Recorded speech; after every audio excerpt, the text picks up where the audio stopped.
Oi pessoal, boa noite, tudo bem? Hoje nós vamos dar início à nossa aula 3 da disciplina de conforto térmico, luminotécnico e acústico. E eu vou dar continuidade ao tema 1 sobre conforto térmico. No primeiro dia de aula eu dei um panorama geral sobre os 3 tipos de conforto que nós íamos ter. Na aula passada eu fiz uma introdução sobre o conforto térmico, o que é conforto térmico, qual é o conceito de conforto térmico, quais são as variáveis que influenciam no conforto térmico de um ambiente.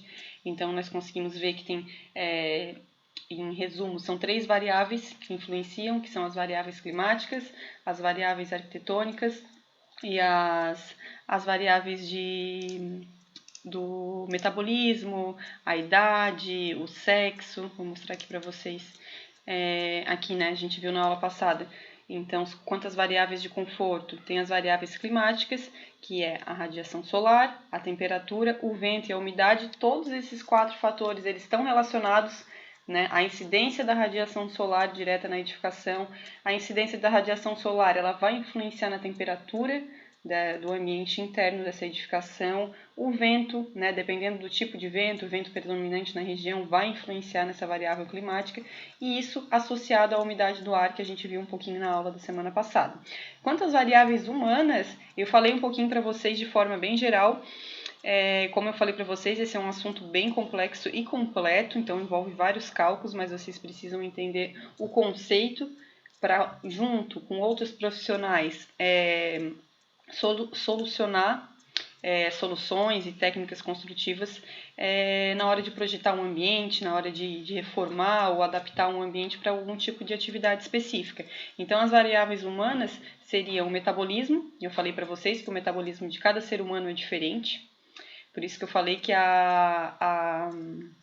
o conceito de conforto ele é muito subjetivo, porque o que é conforto para mim, se eu me sinto confortável num ambiente, vocês podem não se sentir confortáveis, né? Então varia muito de acordo com o nosso metabolismo, com a nossa vestimenta, né? Que a gente já comentou bastante, a idade, o sexo, o tipo de atividade física que está sendo desenvolvida no local. E quanto às variáveis arquitetônicas, que entraria forma, fechamentos e vedações, em sistemas artificiais de acondicionamento, climatização, iluminação artificial, o que acontece? Resumindo, tá? Eu vou tentar sempre trazer um exemplo prático para vocês, para sempre conseguir trabalhar um pouquinho de prática e teoria, né? Então eu não quero que vocês se preocupem em, não, eu preciso entender como é que funciona o sistema de vedação, como é que eu vou calcular quanto de absorção, quanto de isolamento o material vai ter, porque isso é papel de outros profissionais. Vocês, como designers de interiores, vocês têm que entender que vocês vão projetar revestimentos e vedações no ambiente interno. Então, vocês conseguem entender que vocês precisam saber pelo menos o conceito para conseguir propor esses materiais. E é claro, como eu falei para vocês, vocês nunca vão trabalhar sozinhos, né? Se vocês precisarem fazer algum tipo de reforma, ou um arquiteto ou um engenheiro civil vai projetar uma casa, e aí vocês vão desenvolver os ambientes internos, vocês conseguem trabalhar essa multidisciplinaridade, né, e conversar entre vocês o que seria a melhor situação, né? Isso vai ser um projeto residencial, esse vai ser um projeto comercial, né? Vocês sentarem e conversarem qual vai ser a melhor solução. Não, essa fachada pega muito sol, vamos trabalhar com alguma proteção solar, vamos trabalhar com algum brise, ou, não, essa fachada aqui tem um vento predominante, por exemplo, aqui em Laguna tem um vento sul, vamos aproveitar esse vento para a gente conseguir deixar o ambiente interno mais fresquinho, para não ter que precisar usar ar-condicionado nos meses de verão. Enfim, são essas variáveis que eu quero que vocês entendam. Então, deixa eu voltar aqui para o início da aula. Então, voltando ao nosso calendário, que eu sempre falo para vocês, na aula passada nós iniciamos o tema 1 sobre conforto térmico, e hoje, no dia 18 de maio, a gente vai dar continuidade a essa temática, tá?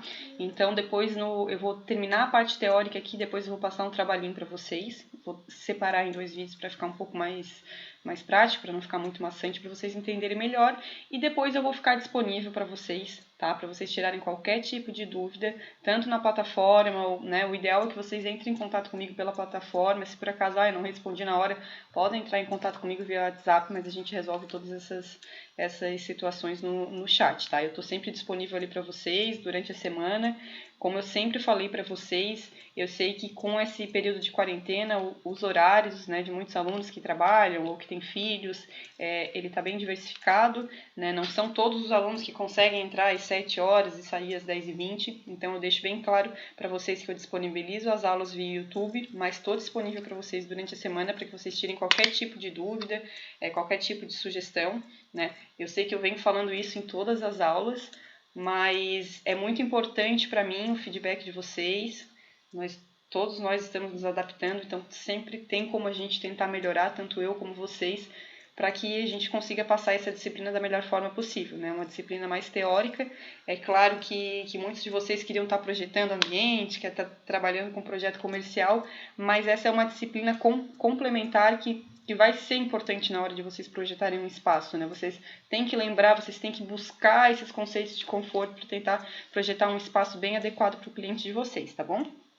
Então, quanto à continuação, como eu falei para vocês, existem 3 tipos de variáveis para a gente avaliar o conforto térmico de um ambiente, que são as variáveis climáticas, que entra radiação solar, temperatura, vento e umidade do ar, né, umidade relativa do ar. Todos esses 4 fatores eles estão associados, e eu vou falar um pouquinho para vocês, né, de forma bem básica, para vocês entenderem um pouquinho dos conceitos. As variáveis humanas é a título de conhecimento para vocês entenderem que as variáveis humanas também influenciam no conforto térmico do ambiente, mas a gente não vai entrar a fundo nesse assunto. E as variáveis arquitetônicas, que no caso vai ser eu vou falar um pouquinho para vocês de forma bem geral, mas vai ser o trabalhinho que eu vou passar para vocês, tá? Eu quero que vocês entendam que todas as variáveis arquitetônicas, como o próprio nome já diz, a forma arquitetônica de um ambiente que vai ser projetado, ele influencia diretamente no conforto. Então, não é o caso de vocês, que eu já vou explicar para vocês. Por quê? Porque o papel de vocês é projetar ambientes internos ou contíguos, né? Algum espaço externo que esteja adjacente. Mas, né, o papel de projetar uma residência, projetar um edifício, é do arquiteto, é do engenheiro civil. Então, o ideal é que desde o início, desde o partido, né, o profissional estude a forma, estude os ventos predominantes, estude a insolação, né, as fachadas, onde vai pegar mais sol, onde vai pegar o vento predominante. O ideal é que comece ali no partido e depois vocês vão complementar. Vocês vão pegar um ambiente que já está construído, vocês podem estudar esses fatores, vocês podem ver, essa janela pega sol durante a tarde, ou essa janela quase não pega sol, o que nós vamos fazer? O que nós vamos fazer para climatizar um pouco esse ambiente, ou vamos utilizar a climatização artificial, enfim, né? Aí vocês vão ver quais são as soluções mais adequadas, certo? Quanto que eu falei para vocês ali da questão dessas soluções arquitetônicas, é que, como eu falei para vocês, o ideal é que essas decisões elas sejam lançadas, né, sejam tomadas no lançamento do partido. Né? Por quê? Porque todas essas decisões que vocês vão ter, ela vai ter um impacto bem grande no consumo de energia de uma edificação. E como a gente está falando, a gente discutiu um pouquinho na aula de tendências, que a gente fala hoje muito na questão de sustentabilidade na construção civil. Então, várias soluções vêm sendo estudadas, várias normativas, a ABNT, né, a NBR, né, Norma Brasileira de Regulamentação, para que os edifícios tenham eficiência energética. Então, por isso que eu digo que essas decisões devem ser tomadas no partido. Na hora que vocês forem projetar, né, na hora que vocês, eu digo, os profissionais forem projetar uma construção, pensar em todos esses fatores, certo? Por isso que eu digo que aí entra o papel do arquiteto ou do engenheiro civil, enfim, profissional que vai elaborar esse edifício. Né? Por quê? Porque depois de construído, a gente não consegue mais mexer nem na implantação, nem na orientação do edifício. Porque lembra que eu falei para vocês na aula passada? Aqui no hemisfério sul, o que eu também sempre falo para vocês, a incidência solar, onde o sol nasce no leste, se põe no oeste, aqui no nosso hemisfério é diferente lá no hemisfério norte, tá? Então, quando eu falo para vocês que o sol nasce no leste, se põe no oeste, a inclinação dele é em relação ao norte, e o sul pega pouca ou nenhuma insolação direta, eu estou falando aqui no nosso hemisfério, tá? No hemisfério norte é ao contrário, tá?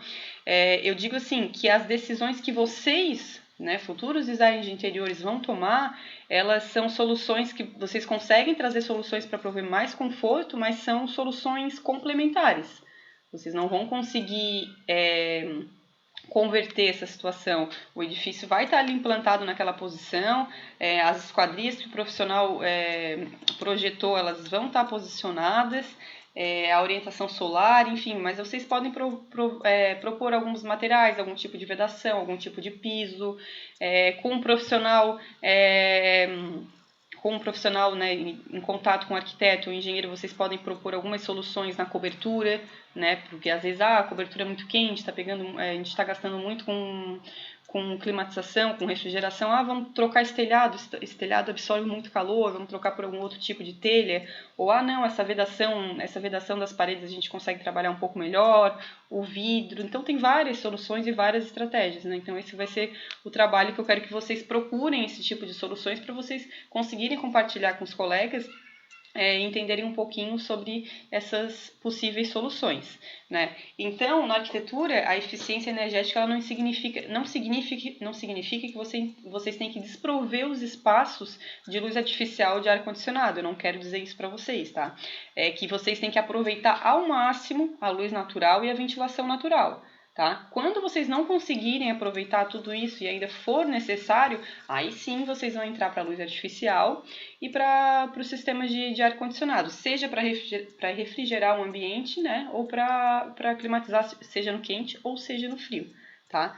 Então, por isso que é muito importante que eu falei para vocês a questão de orientação solar, para a gente aproveitar a luz natural durante o dia. Então, tem vários locais que a gente consegue ficar aí durante o período da manhã e da tarde, se uma esquadria, se um vão for bem projetado, quase nem utilizar a iluminação artificial. A questão da ventilação que eu falei para vocês, se um profissional ele consegue aproveitar, trabalhar com ventilação cruzada, ou, né, com a planta com janelas opostas, né, o vento passa por uma janela e passa pela outra, ele consegue refrigerar o ambiente, a gente consegue fazer com que não utilize tanto a climatização artificial. Então, são essas as soluções que eu me refiro para vocês, tá? Na aula passada eu falei para vocês sobre um livrinho, que ele é bem didático, tá? Bem básico, que tem na biblioteca, né? Assim que as aulas retomarem, vocês podem ter acesso a esse livro. Eu vou colocar para vocês...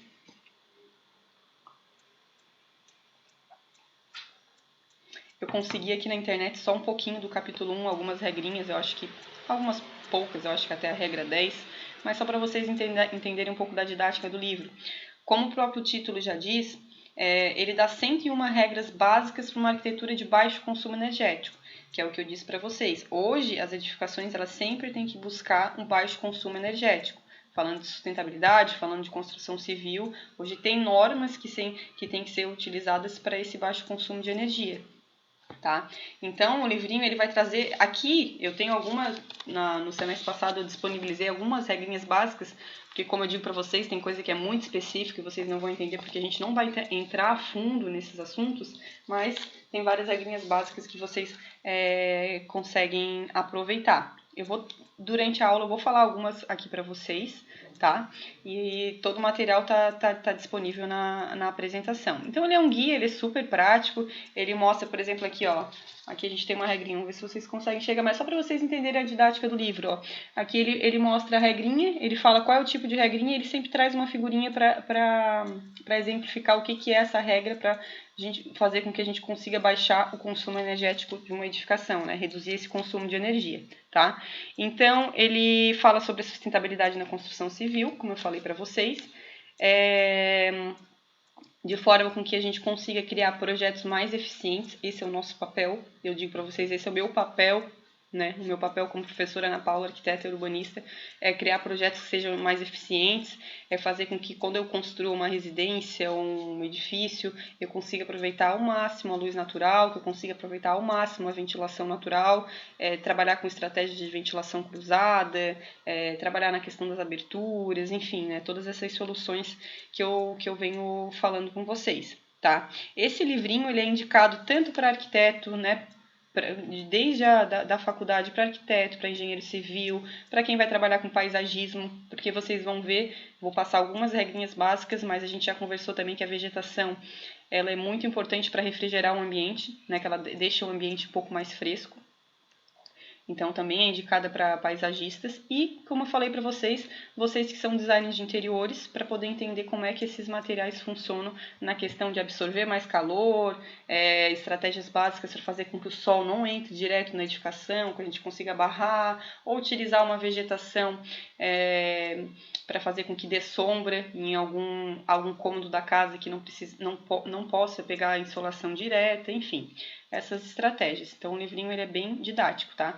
Aqui tem os capítulos, então o capítulo 1 fala sobre como a gente trabalhar a situação e a localização, que aí foi o que eu falei para vocês, aí que entra o papel do arquiteto e urbanista, do engenheiro civil. Quando ele vai projetar essa edificação, ele tem que pensar na situação aí se refere à implantação da edificação no terreno, onde é que a gente vai posicionar os cômodos, o que vai colocar para o leste, o que vai colocar para oeste, para norte, para sul, como é que a gente vai trabalhar a questão das aberturas para poder aproveitar a ventilação cruzada ou para conseguir aproveitar o máximo de iluminação natural.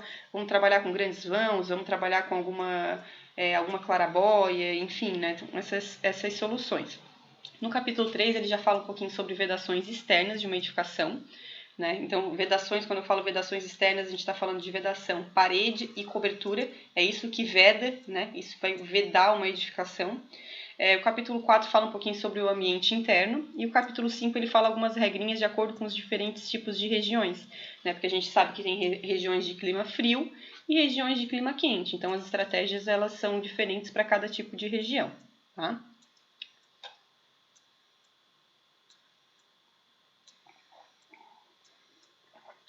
Como eu falei para vocês, nas variáveis climáticas, uma das variáveis é a radiação solar, que eu falei para vocês. Né? A radiação solar direta, né, a radiação que vem do sol, que vai incidir direto na edificação, ela é uma das variáveis climáticas que vai influenciar no conforto térmico de um ambiente interno. Tá? Então, uma das soluções da radiação solar que o livrinho traz e que, né, vários autores trazem é que a gente consegue usar elementos vegetais e a própria topografia do terreno para fazer com que incida mais ou menos radiação solar. Né? Uma outra solução seriam as árvores com folhas caducas. Né? O que são as árvores com folhas caducas? Vocês vão estudar um pouquinho em paisagismo depois, ou quem quiser se especializar, porque também a disciplina é curta, tem vários tipos de vegetação. Tem árvore que no verão ela tem as folhas, né, que ela fica totalmente cheinha, e no inverno ela perde essas folhas, né, e elas ficam caducas. O que acontece? A gente pode fazer, utilizando esse tipo de vegetação, a gente pode fazer com que no verão essas árvores elas sombreiem um ambiente e no inverno, quando as folhas caírem, elas trazem um pouquinho da incidência solar para aquecer um pouquinho o ambiente. Como é que eu vou explicar isso para vocês? Vamos, por exemplo, assim, vamos falar do exemplo aqui de Laguna, tá? A gente sabe que aqui no verão é muito quente. Né? A gente trabalhar ali nos meses de dezembro e janeiro, a gente sabe que a incidência solar direto numa janela, ela aquece muito o ambiente, certo? Vamos pensar que vocês estão trabalhando, né, num ambiente, seja comercial, vocês trabalham em casa, e tem uma janela, um grande vão projetado para o lado oeste. O lado oeste pega sol ali desde o meio-dia até final de tarde, 6, 7 horas no verão. Então, se vocês conseguirem trabalhar com algum tipo de vegetação, com alguma árvore próxima à edificação de vocês, faz com que essa árvore ela faça sombra no ambiente de vocês. Então, isso é bom, porque no verão vocês precisam que esse ambiente esteja fresquinho, seja para trabalhar, enfim, né, seja residencial. E aí no inverno, quando essa árvore perde as folhas, a gente sabe que aqui em Laguna o inverno é relativamente frio e o verão é quente. Então, trabalhar com esse tipo de vegetação seria uma boa solução, porque aí no inverno a gente consegue aquecer um pouquinho o ambiente, porque ele é frio, e no verão a gente consegue proteger essa incidência solar direta. Né? Então, ali tem a regrinha 14 que eu passei para vocês. Ó. Regra 14. As árvores podem proporcionar sombreamento no verão e permitir ganhos térmicos solares no inverno.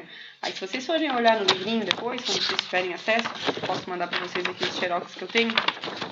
O que diz? Que as árvores elas podem ser recursos de proteção solar muito úteis. Né? Então, elas podem barrar até 85% da radiação solar durante o verão. E no inverno, quando elas estão caducas, ou seja, quando elas perdem as folhas, elas permitem que até 70% da energia do sol cruze seus galhos nus. né? Porque daí no inverno ela fica só com aqueles galinhos, né? E no verão ela fica cheinha, né? Então aqui tem algumas estratégias para promover isso, né? Acho que vocês não vão conseguir ver, mas só para vocês entenderem aqui, ó. É claro que daí aqui tem os exemplos práticos, por exemplo, ó, aqui no verão. Opa! Aqui no verão, quando a árvore ela tem as suas folhas, ela protege a insolação, e no inverno, quando ela está caduca, que tem só os galhos, ela consegue permitir com que essa radiação solar penetre na edificação. Tá? A regrinha número 15 diz que para a gente usar o paisagismo para refrigeração gratuita no verão. Então, o que diz aqui na regrinha número 15? Né? Daí isso aqui é tudo por página. Cada página é uma regrinha. Então, são 101 páginas com regrinhas diversificadas. Na regrinha número 15, fala que as plantas elas podem ser empregadas não só para redirecionar o percurso dos ventos, que a gente vai falar um pouquinho adiante. Se a gente quiser barrar um pouquinho do vento predominante, a gente consegue utilizar a vegetação, porque ela também faz com que barre esse vento predominante. Ela também auxilia na redução da temperatura das brisas, né? Então, a gente consegue trabalhar o paisagismo com isso também, né? Se a gente tem um vento predominante e a gente precisa barrar isso, a gente consegue trabalhar com algum tipo de vegetação. Aí aqui fala, né, que em locais arborizados a vegetação pode interceptar entre 60% e 90% da radiação solar, né? Tem vários estudos que entraram nessa conclusão, causando uma redução da temperatura da superfície do solo. Isso acontece porque o vegetal ele absorve parte da radiação solar para o seu metabolismo. A gente sabe que lá, entrando no assunto, entrando no tema ciências, biologia, a gente sabe que todo vegetal ele faz a fotossíntese, né? Ele utiliza, faz a transpiração e a evaporação das plantas, e tem aquele círculo que, né, chove, né, a vegetação ela transpira. Já vou mostrar para vocês ali nos próximos slides. Então, tem esse tipo de influência também, tá? Quanto à temperatura,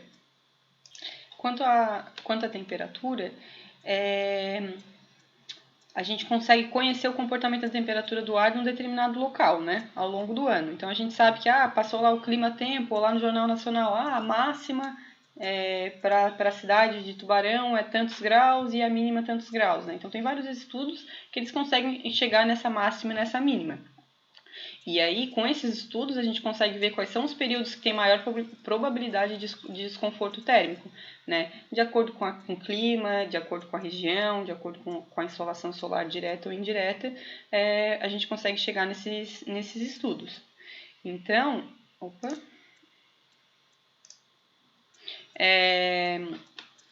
como eu falei para vocês, como a gente tem aqueles 4 fatores que eles estão associados, para uma mesma temperatura, a sensação de conforto térmico ela pode ser diferente. Por quê? Porque a gente ainda tem a variável do vento e a variável da umidade relativa do ar do local. Então, o livrinho ele traz mais 3 regrinhas aqui que eu trouxe para compartilhar com vocês. A regra número 10 do livro diz que um quebra-vento ele reduzirá pela metade a velocidade do vento e provocará um menor resfriamento das vedações externas da edificação. O que isso quer dizer? Qualquer coisa que vocês façam com que diminua a incidência direta do vento, a gente trata como quebra-vento. Isso pode ser uma ventilação, pode ser uma vegetação, pode ser uma árvore, pode ser a topografia, pode ser um morro, pode ser um muro. Ele vai reduzir a velocidade do vento, certo? E, consequentemente, ele vai provocar um menor resfriamento das vedações. Porque se ele viesse o vento com tudo, ele ia resfriar mais essas vedações. Como ele vai ter um aparato, né, o próprio nome já diz, é um quebra-vento, ele vai provocar um menor resfriamento. A regra número 12 fala da presença da água, que é uma fonte gratuita de refrigeração. Então, se a gente for lá no livrinho, na regra número 12... fala que um corpo d'água, como um lago ou mar, ele vai influenciar na temperatura e na umidade relativa do ar. Durante o verão, a água que foi exposta ao céu noturno, ela vai resfriar a brisa que passa sobre ela durante os dias de calor. Então, o que acontece? Lembra que eu falei para vocês na aula passada sobre a cidade de Brasília? Né, que Brasília tem um clima muito seco. E por que eles utilizam vários espelhos d'água? Porque faz com que essa presença da água ela refrigere o entorno desses ambientes. Né? Eu mostrei para vocês aquele exemplo da catedral, que fazendo com que o espelho d'água, acho que se eu não me engano, acho que dava uma diferença de 4 graus né? Ele conseguiria refrigerar o ambiente, né? Por isso que tinha em volta de toda a catedral a brisa que passava por aquele espelho d'água, ela refrigerava, né? E levava aquela brisa para dentro da catedral, né? Que fazia com que circulasse o vento e deixasse um pouco mais fresco. E a regra número 17 fala da forma construída, né? Que ela pode ser aproveitada para proteger os ventos. Então, se a gente for lá na regrinha número 17,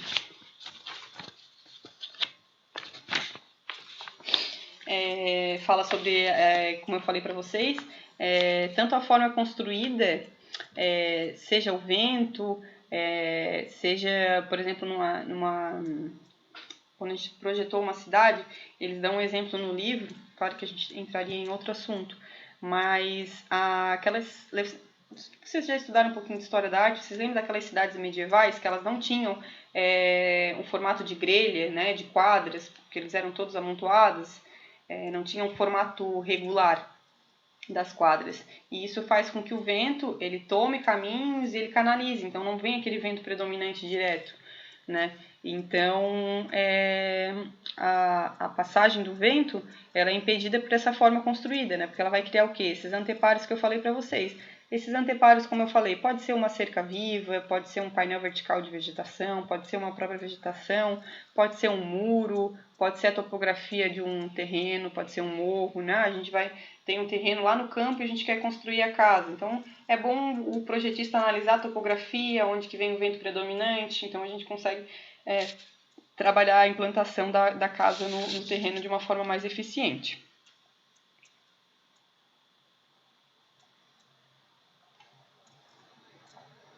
A mesma coisa acontece com os ventos, tá? As condições do vento, elas podem ser alteradas com a presença da vegetação.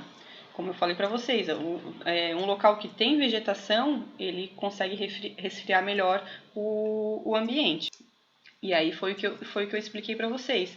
A gente consegue tirar partido de um perfil topográfico, seja de um terreno, se a gente quiser canalizar um vento, né? A gente pode tanto desviar como trazer ele para edificação. Isso vai depender muito da função do ambiente.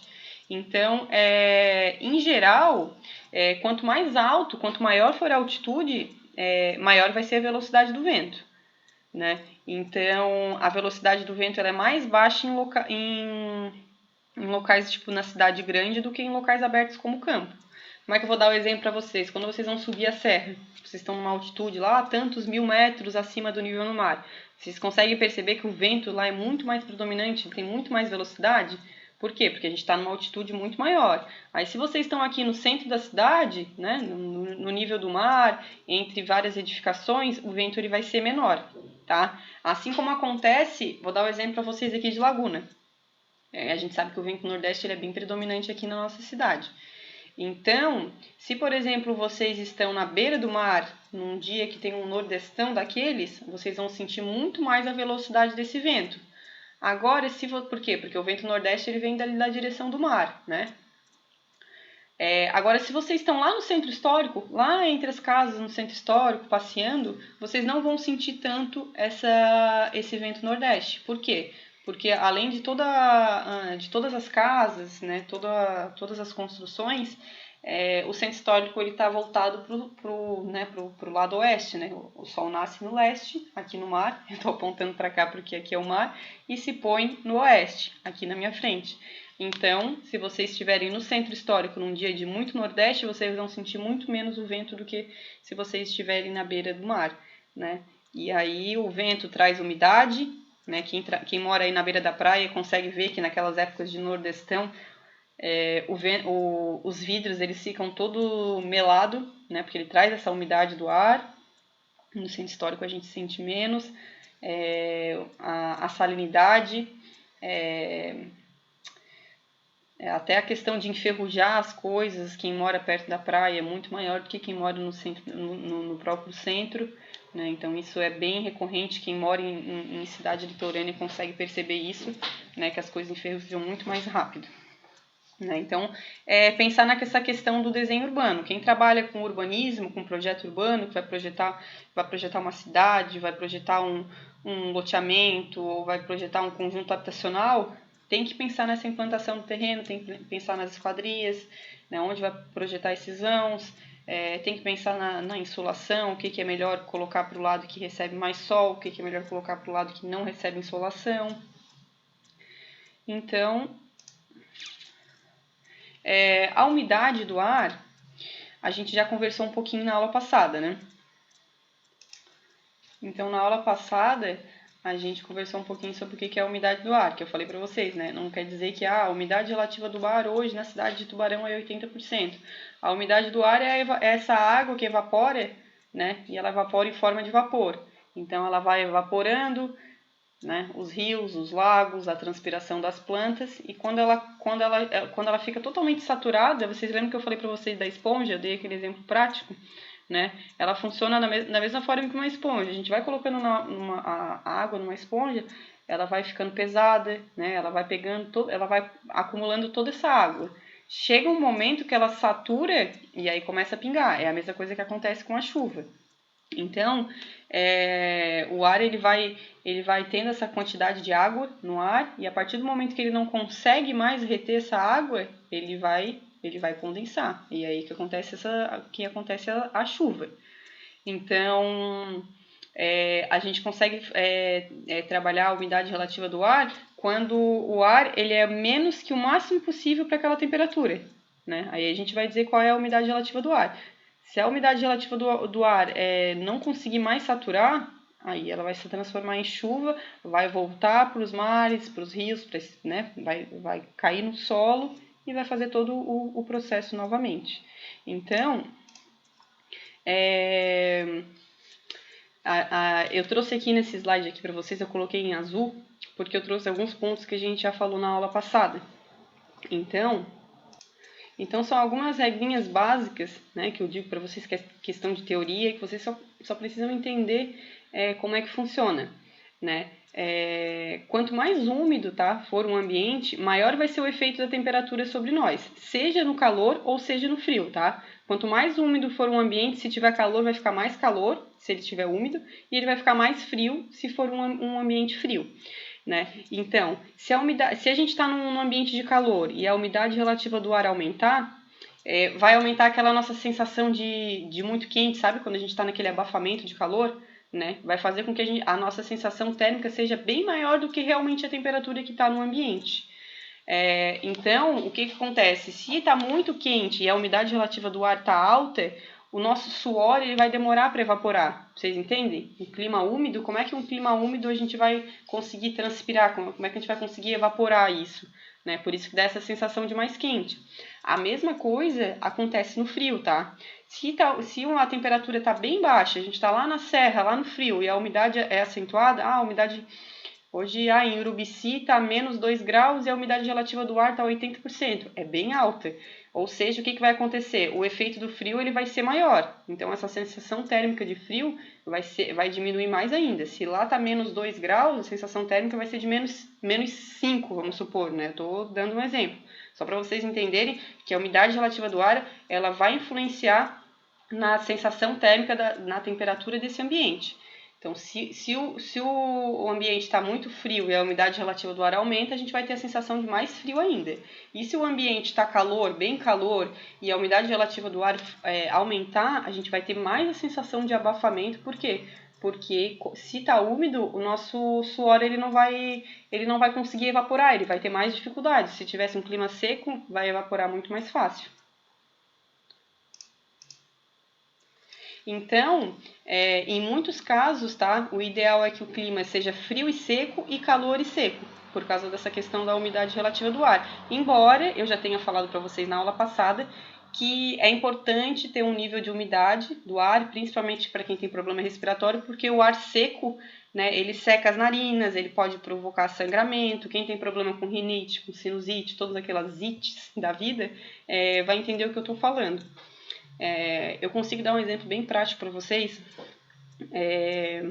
Quando eu fiz intercâmbio, eu estudei em Sevilha, numa cidade da Espanha. Em Sevilha era um clima muito quente, tanto que eu voltei de Sevilha em julho, e o dia que eu voltei estava 43 graus. Vocês imaginam 43 graus aqui no Brasil é muito, muito quente, né? Porque aqui é uma região mais úmida, é uma região litorânea, certo? A região litorânea tem uma umidade relativa do ar maior. né? Então é um clima quente e um pouco mais úmido. Onde eu morava era um clima quente e seco, não era uma região litorânea. Por isso que a minha sensação térmica não era de tão quente. Não é o mesmo 43 graus que tinha lá, não é o mesmo 43 graus que teria aqui em Laguna. Muito quente, entendeu? E aí, o que eu senti?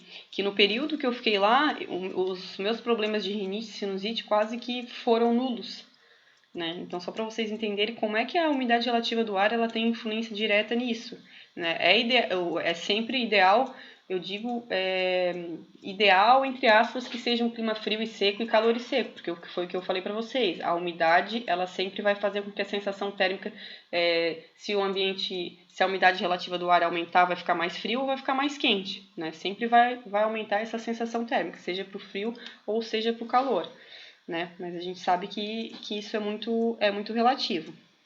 E como eu falei para vocês, onde a gente tem proximidade de massa de água, seja lagos, seja fonte d'água, espelho d'água, que eu dei para vocês o exemplo de Brasília, que eles trabalham com bastante espelho d'água, o ar ele se umidifica, né? Porque daí ele consegue refrescar o entorno dele, ou seja, as edificações que ficam no entorno.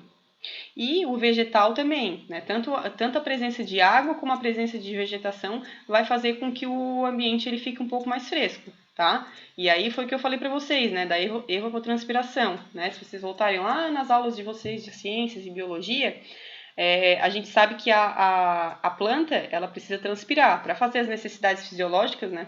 Tanto a planta como o ser humano, eles têm as necessidades fisiológicas. Eles tiram a água do solo, né, através das raízes, eles retêm essa quantidade de água e liberam o restante, que no caso é a transpiração.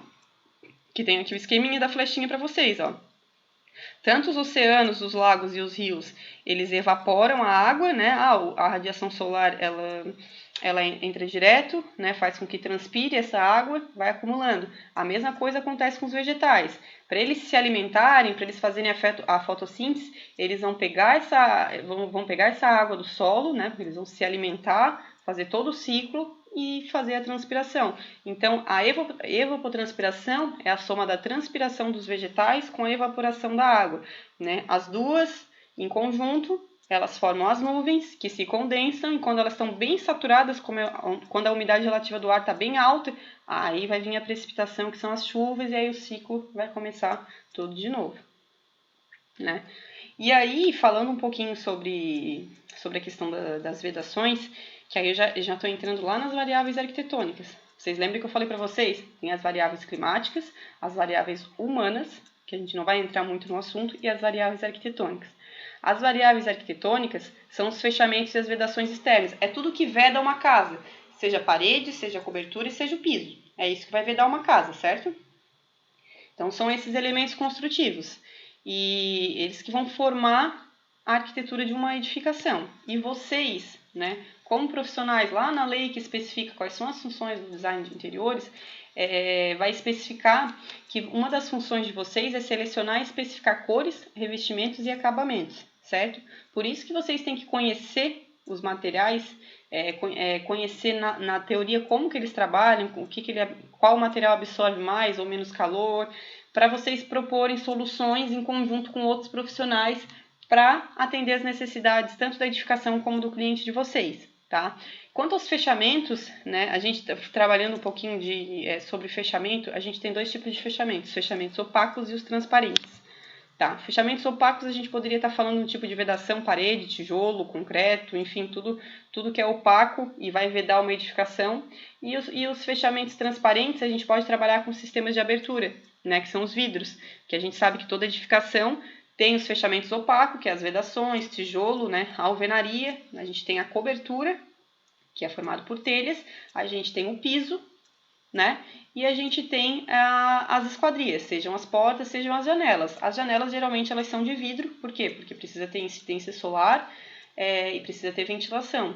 Então, a diferença entre esses fechamentos opacos e esses fechamentos transparentes vai ser a capacidade de transmitir a radiação solar que vem do sol para esse ambiente interno, Tá? Então, o que vocês precisam entender é que os materiais de construção que são aplicados numa edificação, eles se comportam de maneiras diferentes. Tem material que absorve mais o calor, tem material que reflete, né, que ele ele faz com que ele não absorva tanto calor, ou seja, não fique tão quente o ambiente interno. Então, vocês precisam entender, os profissionais precisam entender esses conceitos de transmissão de calor e como é que é o comportamento desses materiais. Né, para conseguir o quê? Dimensionar e especificar corretamente as aberturas e os materiais que vão ser empregados na obra. Então, quanto aos fechamentos opacos, a gente consegue, a gente entra num outro conceito que é a absortividade de um material, tá? Aí tem várias tabelinhas e vários cálculos, mas para vocês entenderem de forma geral o que é absortividade de um material, por exemplo, a absortividade de um material é 0,8, quer dizer que 80% da energia que incide diretamente nele, energia, estou dizendo na forma de calor, né, incidência da radiação solar, 80% vai ser absorvida e o restante é refletida, tá? Isso aí acontece a mesma coisa com o som, né? Depois vocês vão estudar sobre conforto acústico, né? Porque aí tem vários tipos de fechamento, vários tipos de vedações, que parte absorve e parte reflete. Então, na aula passada eu falei para vocês que as cores escuras, elas absorvem mais calor. Então, o preto absorve muito mais calor do que uma cor clara, por exemplo, o branco. Aí o que eu falei para vocês, isso vocês conseguem ver claramente quando vocês estão com uma roupa escura no sol, né? Quem está com uma roupa escura, a radiação solar penetra diretamente na nossa roupa, o preto vai absorver muito mais do que o branco. O branco, a parte da radiação solar, ela absorve, só porque a maioria reflete, entendeu? Aí aqui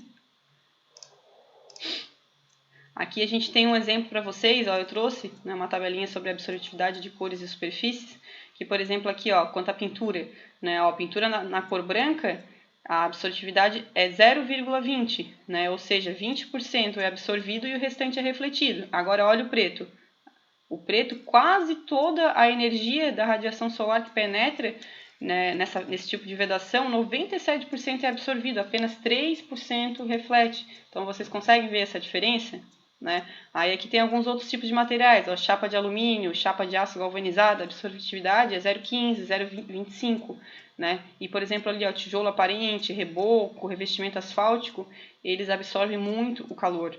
Né? O revestimento asfáltico, vocês conseguem ver que quando está muito, muito quente, o asfalto dá aquela sensação térmica de muito, muito quente. Ou seja, porque o asfalto ele absorve muito o calor.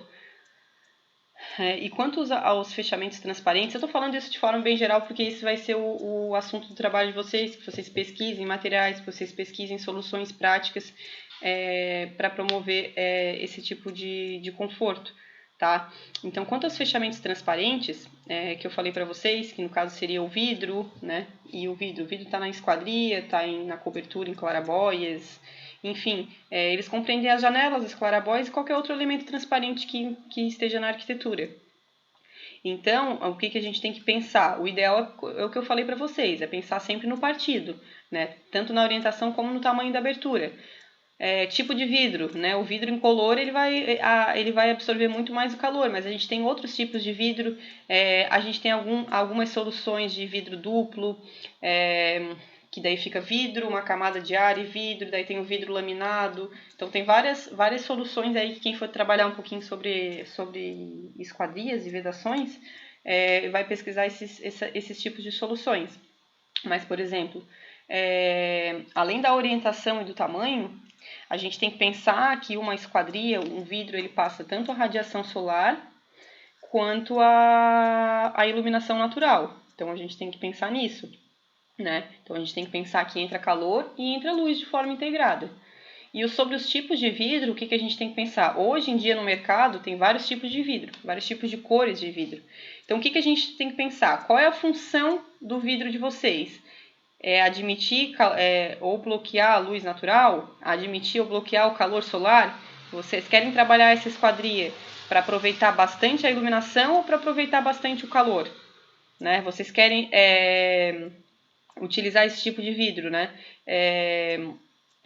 Para ventilar um ambiente, que vocês consigam trabalhar essas esquadrias, abrir esses grandes vãos, porque a gente tem que pensar, por exemplo, hoje em dia, sabe aquelas casas que a gente consegue abrir, é tudo envidraçado, aquelas fachadas todas de vidro?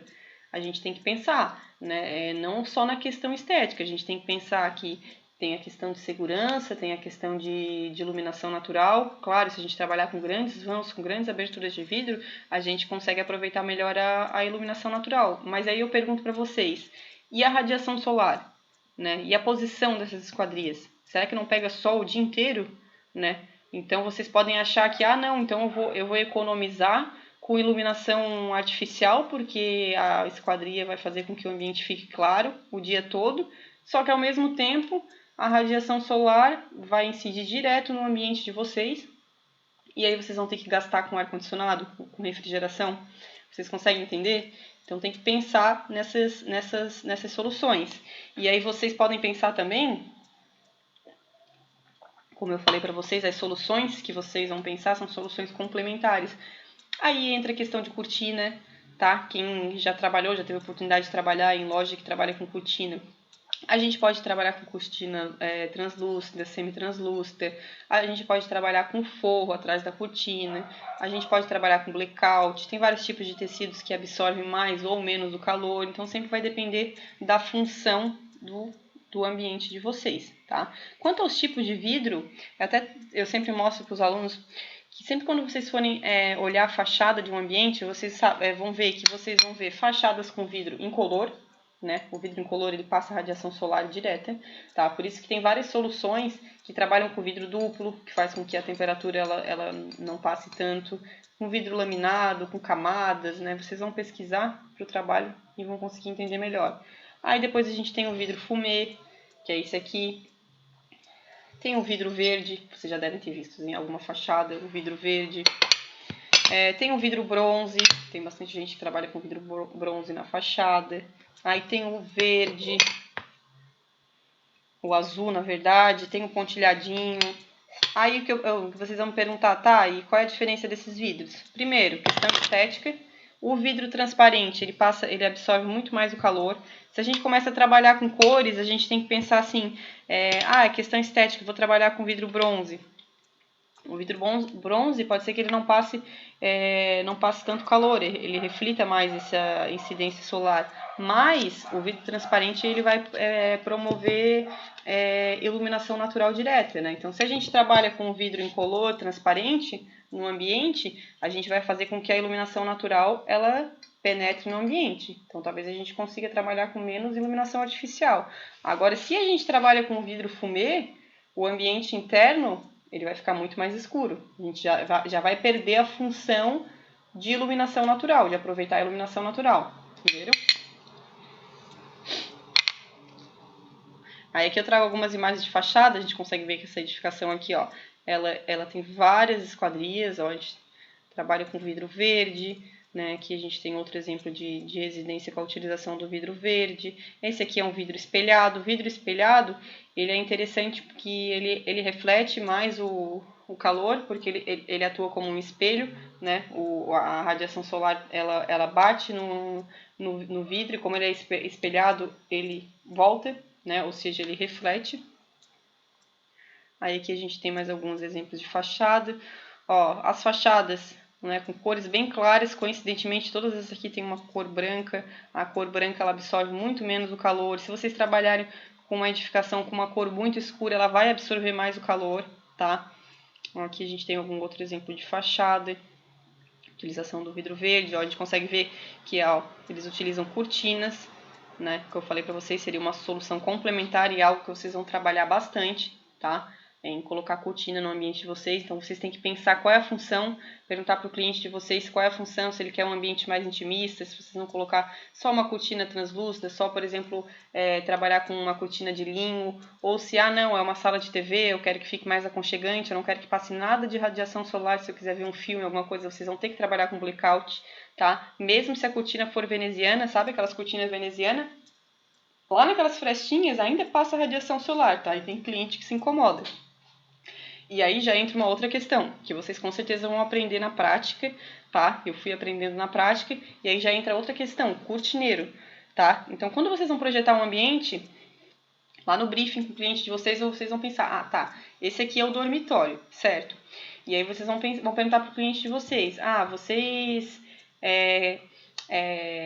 querem trabalhar com cortina? Querem trabalhar com cortina com blackout ou só uma cortina com forro? Se eles se incomodam com a radiação solar, né? Se é uma sala de estar, eu quero que fique totalmente sem nenhuma penetração de radiação solar. Vocês vão ter que trabalhar com blackout. Então, isso é algo que tem que ser pensado inicialmente. E aí eu falei para vocês da questão gesso, o que o gesso tem a ver com isso?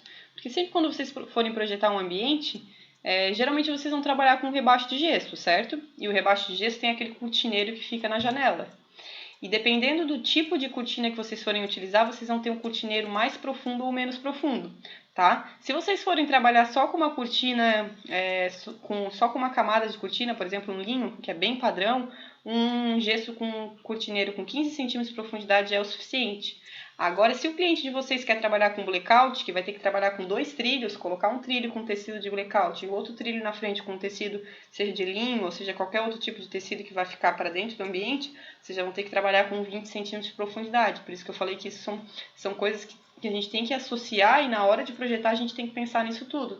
O que acontece? Por que eu falei que a gente aprende na prática? Porque isso são muitas coisas que às vezes a gente não aprende na faculdade e aí quando a gente for projetar um ambiente, isso já aconteceu comigo. Geralmente eu trabalhava cortineiro. Cortineiro é 15 centímetros de profundidade, vamos trabalhar com padrão.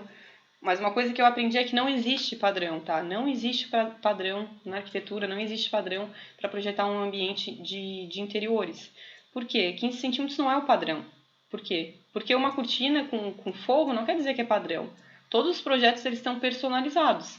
Então o meu cliente queria trabalhar com a cortina e ele queria colocar outro trilho para trabalhar com blackout. E aí ficou muito apertadinho no 15 centímetros. Quando o cliente puxava a cortina, ele ia batendo no gesso. E ele ia, sabe quando vai roçando, entre aspas, no cortineiro? É isso que aconteceu. Por exemplo, quando vocês vão trabalhar com uma sacada que a sacada tem inclinação, tem que trabalhar com trilho curvo, a gente já tem que trabalhar com cortineiro de 20 centímetros de profundidade.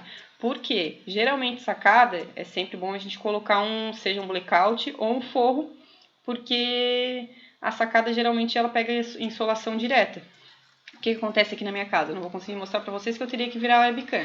Mas aqui na minha frente tem uma janela, tá? E essa janela aqui, ela tem incidência solar direta porque ela está posicionada para o lado oeste. Ou seja, principalmente no verão, tá? Depois do meio-dia, ali, 1h da tarde até as 6 da tarde, a incidência solar é direta, porque ela fica para o lado oeste.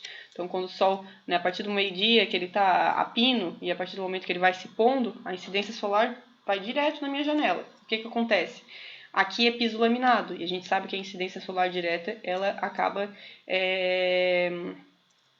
influenciando na questão do piso. Ela pode deixar o piso... Me faltou a palavra. Ele perde a coloração, tá? Ele pode danificar o móvel, a radiação solar direta, porque eu me lembro que às vezes eu esquecia essa janela aberta e quando eu chegava em casa e colocava a mão no piso ou num aparador que fica ali, estava muito, muito quente. Isso aí com os anos vai danificando, tá? Tanto que se vocês forem em alguma casa que tenha piso laminado, vocês podem ter certeza que depois de 10, 15 anos, se o cliente não tem cuidado, pode ter certeza que a coloração do piso próximo a essas esquadrias, a coloração vai ser muito mais clara nesses locais, porque pega incidência solar direta e vai descolorir, vai perder um pouco da cor. Tá? Isso vai danificar os móveis também, pode danificar eletrodomésticos, enfim, né? Tem todas essas questões. Ó, aqui a gente tem trabalha com vidro fumê, aqui foi o que eu falei para vocês do exemplo. Ok, questão estética, né? Mas toda esse grande vão aqui poderia ser trabalhado com vidro transparente. Poderia ter sido utilizado alguma outra solução. Tem aqueles tipos de vidro que a gente coloca o adesivo, quem está na rua não vê o que tem dentro, por questões de privacidade e segurança, mas quem está dentro consegue ver o que está fora, né? Então, a utilização desse vidro fumê, ele vai tirar, né, muito a questão da iluminação natural direta, né? Porque ela vai deixar o ambiente interno mais escuro. Então, é isso que vocês têm que pensar. Aqui tem mais alguns exemplos de fachada. Aqui a gente tem alguns exemplos de pergolado, né, com pergolado pode ser a utilização de policarbonato, acrílico ou o próprio vidro também. e a questão do sistema de climatização artificial. E aí, como eu falei para vocês, né, quando a gente não consegue, né, mais tirar partido lá daqueles recursos naturais, de trabalhar com iluminação natural, de trabalhar com ventilação natural, a gente tem que trabalhar com climatização, seja para resfriar ou para aquecer o ambiente. Então é aí que entra o sistema de climatização artificial, que, em geral, é inevitável que a gente não use sistema artificial de climatização. A gente tem hoje ventiladores, tem aquecedores, tem ar-condicionado no quente e no frio, que na verdade são os que mais se utilizam. Tá? Em projetos comerciais, é meio que praticamente obrigatório utilizar o sistema de refrigeração, porque ele pode gerar desconforto e isso pode acarretar na produtividade, já falei para vocês, né? Tanto a iluminação artificial, seja ela de forma excessiva ou de forma tanto no excesso como na falta, pode influenciar direto na produtividade. E como eu falei para vocês, a gente consegue trabalhar mais a pessoa que está com frio, a gente consegue colocar uma vestimenta, né, que são essas variáveis humanas. Mas a pessoa que sente calor dentro de um local, ela não tem outra solução, porque a gente não consegue tirar mais vestimenta, entendeu? Então, como a gente falou que é muito subjetivo, cada ser humano ele procura a sua zona de conforto. O ideal é que os ambientes estejam refrigerados, que aí foi o que eu falei para vocês, que a gente entra na questão quando a gente entra num banco, quando a gente entra num cartório, enfim, um local público qualquer, e aí a gente entra no local, sai da rua, tá bem quente, entra no local, tá totalmente frio. Por quê? Né? Porque ali o local é refrigerado. Ou a gente vai num cinema, que eu falei para vocês na aula passada, que eu já passei por essa situação de quando a gente está com frio, se a gente coloca uma vestimenta, coloca um casaco, a gente consegue resolver. Agora, vocês imaginam vocês estarem trabalhando num local de trabalho que tem acesso ao público, tem atendimento ao público, que está um ambiente muito calor. Aí a gente não tem o que fazer, entendeu?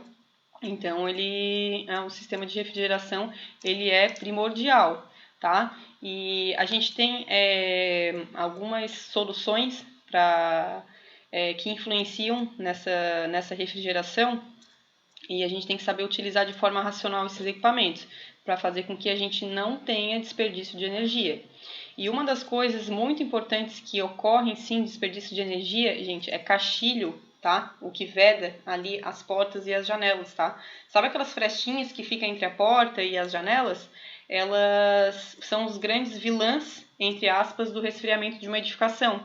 Então, não adianta investir num sistema de refrigeração, colocar o ar-condicionado lá no 16, no 17, se o sistema de esquadria de vocês ele não é bem vedado. Então, se vocês forem hoje em feiras e procurarem, que é o que eu quero que vocês façam no trabalho de vocês, vocês vão ver vários tipos de esquadrias que tem uma vedação, tem vidro duplo, todo o caixilho é reforçado para fazer com que não entre nada nessas frestas, seja de ventilação e seja de acústica, tá? Vocês vão ver muitas esquadrias aí que são que elas são utilizadas tanto para conforto térmico como para conforto acústico, servem para as duas. E uma coisa que eu finalizei na semana passada e eu achei interessante compartilhar com vocês, é que eu fiz a revitalização de uma fachada de um edifício comercial ali no centro histórico. Na verdade, o cliente só queria trocar a pintura, a fachada ela ficava muito exposta à radiação solar, então ele estava correndo muitas trincas, aquelas fissurinhas, né? Porque a radiação solar ela penetrava direto. Como é um edifício que só tem platibanda, não tem cobertura, não tem beiral, a radiação solar ela batia direto mesmo na vedação, na parede. Qual foi a nossa solução? A gente trabalhou com tinta emborrachada. Tá? A tinta emborrachada, além das vantagens dela de evitar essas trincas e essas fissuras, que como o próprio nome já diz, ela é emborrachada, então ela é mais... Ela faz com que... Ela atua mesmo como uma borracha, então ela evita essa ação dessas trincas, de formar essas trincas.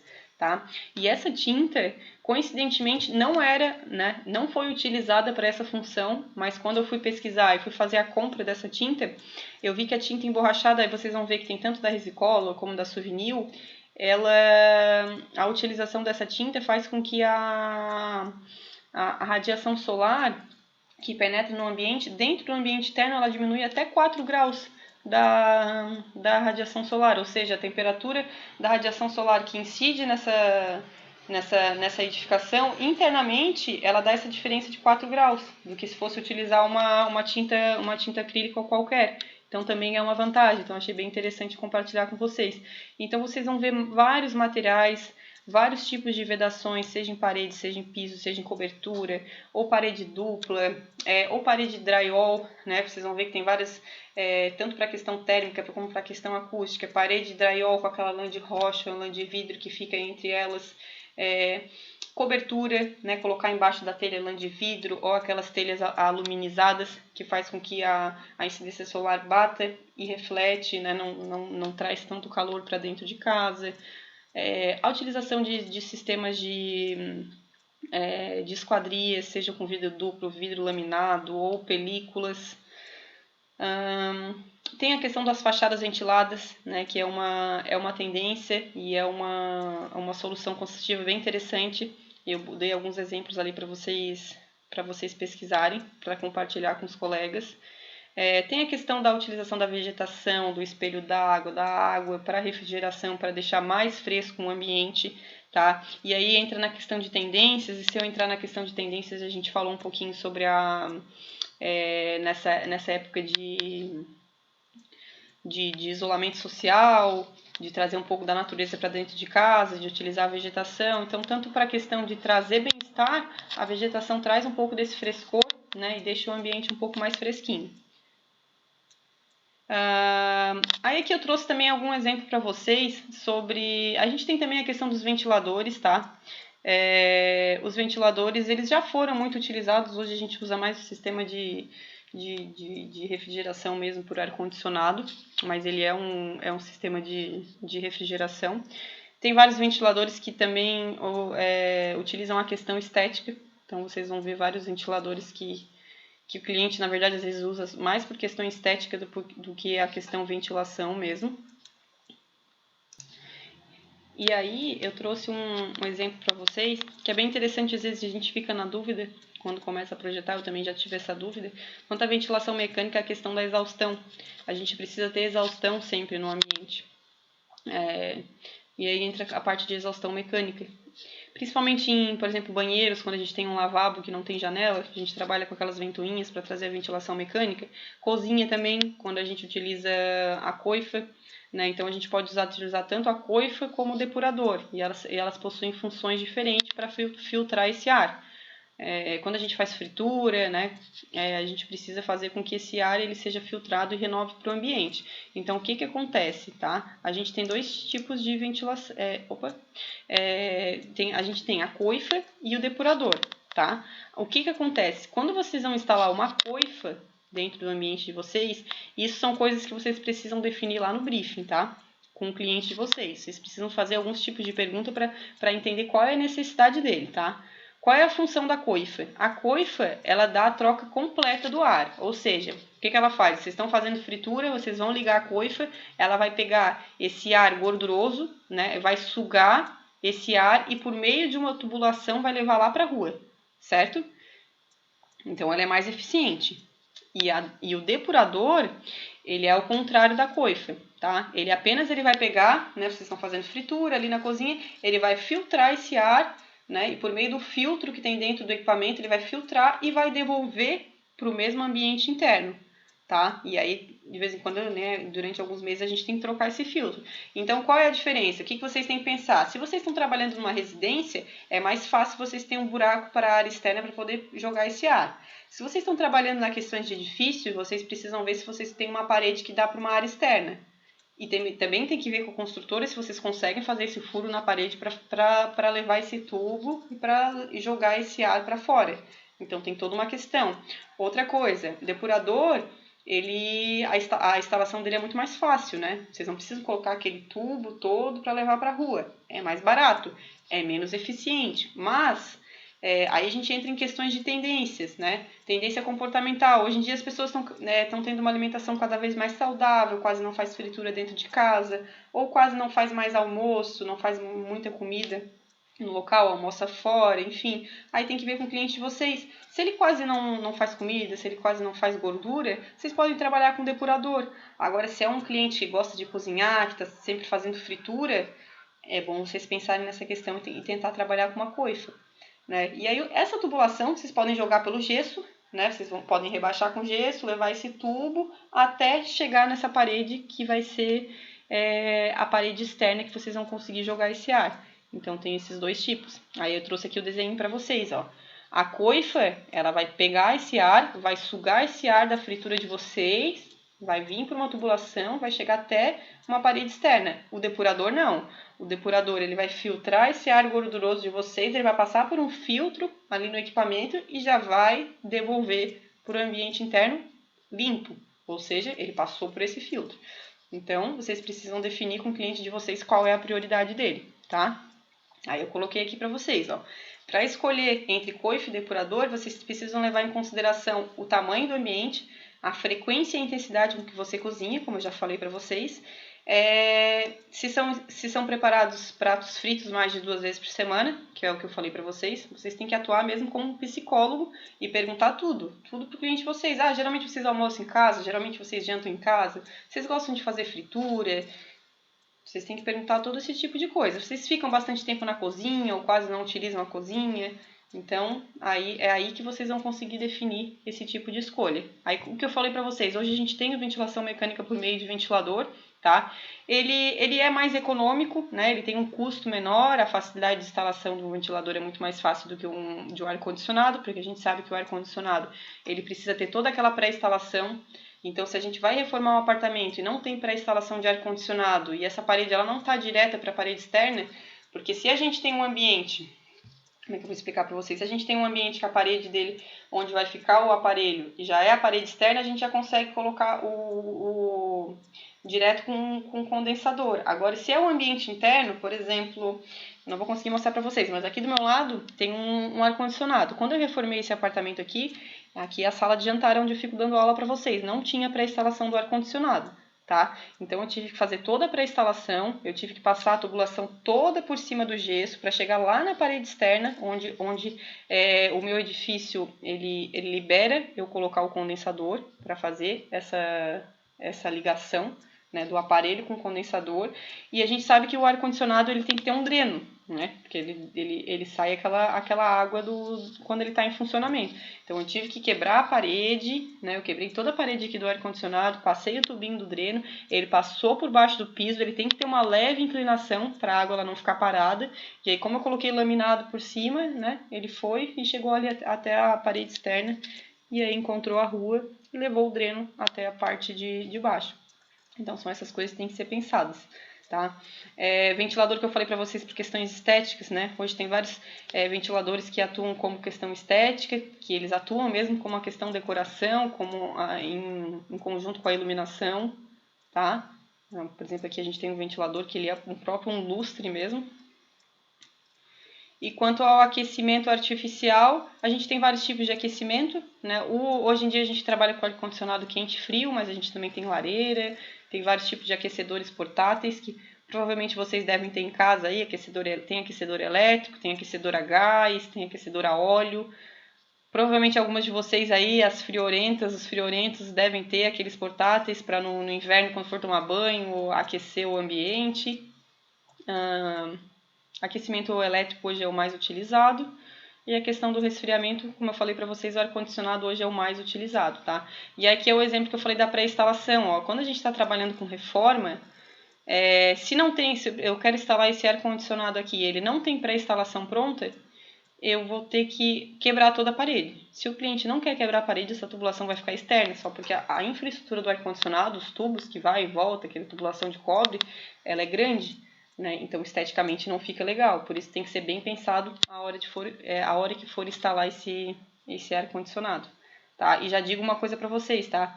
Questões que eu também fui aprendendo na prática. Para fazer a manutenção desse ar-condicionado, nessa foto aqui, vocês estão vendo que não tem quase nenhuma distância da parte superior do ar-condicionado, ou seja com gesso, ou seja com a laje. A gente deveria ter aí no mínimo uns 15 a 20 centímetros para poder fazer essa manutenção, tá? Então é uma coisa que a gente vai aprendendo também na prática, tá? Sempre quando vocês forem rebaixar com gesso um ambiente, Você sempre tem que pensar que a instalação do ar-condicionado tem que ficar acima do aparelho no mínimo uns 15 a 20 centímetros, porque precisa tirar o filtro que tem ali em cima, e se vocês precisarem tirar o aparelho para alguma manutenção, precisa desse espaço. Então aqui tem um exemplo da pré-instalação, né, a infraestrutura que precisa para o ar-condicionado, né, aqui ó, quebrando a parede, como eu falei para vocês, a infraestrutura é grande, né, então por isso que eu digo que se for fazer aparente esteticamente não fica legal. E a gente sabe que quando a gente precisa fazer a manutenção do ar-condicionado, principalmente para quem mora em apartamento, é um pouco mais trabalhoso, porque, por exemplo, eu moro aqui no 3º andar, então quando precisar colocar gás de novo no ar-condicionado, que é o que aconteceu no meu dormitório aqui, precisa chamar um profissional, ele precisa vir com aqueles... Ai, esqueci o nome. O balancinho, tá? Para poder fazer essa troca, né? Quem mora no 1º andar já fica mais fácil e consegue trabalhar com uma escada, mas tem toda essa questão de manutenção também, tá? Então, foi o que eu falei para vocês. Essa aula aqui ela é um pouquinho extensa.